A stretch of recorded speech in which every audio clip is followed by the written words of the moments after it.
നാരായണീയം ദശകം 18 ശ്ലോകം 6. ഭൂയസ്താം നിജകുലമുഖ്യവത്സയുക്തൈഃ ദേവാദൈഃ സമുചിതചാരുഭാജനേഷു അന്നാദീനഭിലഷിതാനി താനി താനി സ്വച്ഛന്തം സുരഭിതനോ മധുദുഹസ്ത്വം.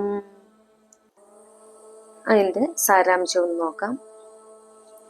അനന്തരം അങ്ങ് അവരവരുടെ വംശത്തിലെ പ്രമുഖന്മാരുമായിട്ടുള്ളവരെ വത്സന്മാരാക്കി ദേവദൈത്യ സിദ്ധാദികൾ അവർ കറന്നെടുത്ത വിഭവത്തിന് യോജിച്ച പാത്രങ്ങളിൽ അവരവർക്കിഷ്ടപ്പെട്ട അന്നങ്ങളും മറ്റും ഗോരൂപമെടുത്തിരിക്കുന്ന ഭൂമിദേവിയിൽ നിന്നും കറന്നെടുത്തു. ശ്ലോകം 7.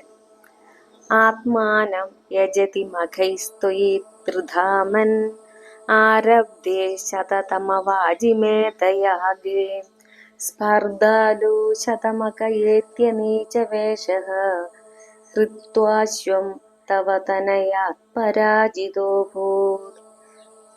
നമുക്കതിൻ്റെ സാരാംശം ഒന്ന് നോക്കാം.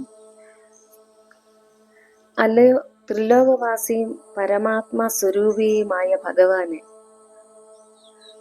പൃഥുവായി അവതരിച്ച അങ്ങ് മഖങ്ങൾ നടത്തി 6ാമത്തെ അശ്വമേധം ആരംഭിച്ച് അങ്ങയെ തന്നെ ആരാധിക്കാൻ ഒരുമ്പെട്ടപ്പോൾ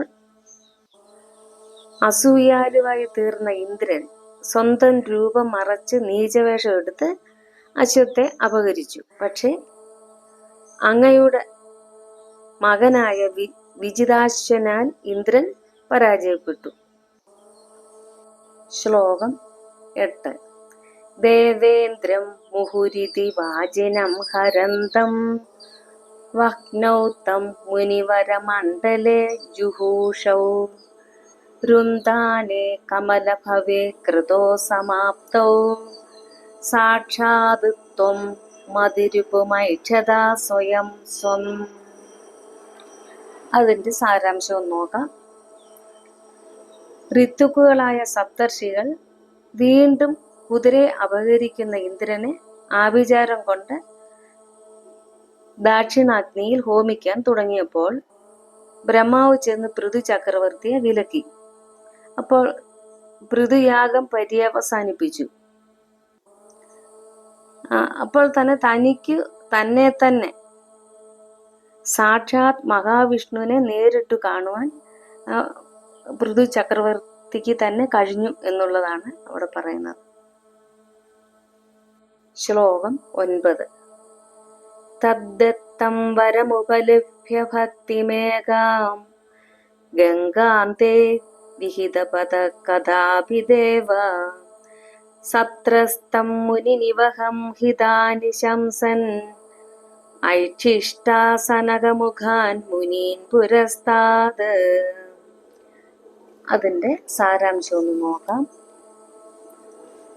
പൃഥു ചക്രവർത്തി ഒരിക്കലും നശിക്കാത്ത ഭക്തി മഹാവിഷ്ണുവിൽ നിന്നും വരമായി നേടിയിട്ട് ഗംഗ യമുനകളുടെ മധ്യത്തിലൂടെ വനപ്രദേശത്തേക്ക് പോയി. അവിടെ നടക്കുന്ന സത്രത്തിൽ ബ്രഹ്മർഷിമാരും ദേവർഷിമാരും രാജർഷിമാരും എല്ലാവരും വന്നു ചേർന്നിട്ടുണ്ട്.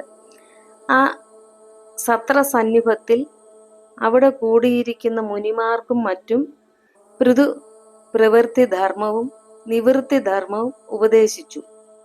അപ്പോൾ അവിടെ എത്തിയ സനകാദികളെ തൻ്റെ മുമ്പിൽ അദ്ദേഹം കാണാനിടയായി.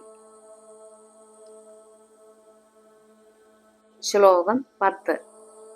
വിജ്ഞാനം സനകമുഖോദിതം ദദാനഃ സ്വാത്മാനം സ്വയമഗമോ വനാന്തസേവി തത്താദൃക് പൃഥുവപുരീശ സത്വരം മേ രോഗൗഖം പ്രശമയ വാദഗേഹവാസിൻ.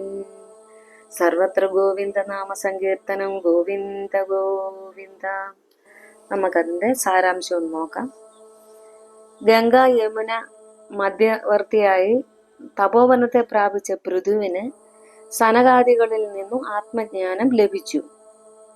സനത് കുമാരൻ ആത്മോപദേശം ചെയ്തു എന്നാണ് ഭാഗവതം പറയുന്നത്. അദ്ദേഹം തപോവനത്തിൽ പർണശാല കെട്ടി താമസമാക്കി. ആത്മജ്ഞാന ശ്രവണത്തിന് ശേഷം അത് മനനം ചെയ്ത് നിധിധ്യാസനത്തിൽ പ്രവേശിച്ച് സമാധി പ്രാപിച്ചു. ആത്മസാക്ഷാത്കാരം കൈവരിച്ച അത്രയും അത്ഭുതകരമായ പൃഥുശരീരം പ്രാപിച്ച ഭഗവാന് തൻ്റെ ശാരീരികവും മാനസികവുമായുള്ള രോഗങ്ങളെ മാറ്റാൻ പ്രയാസമുണ്ടാവുകയില്ലല്ലോ എന്നാണ് ഭട്ടപാദരുടെ അഭിപ്രായം.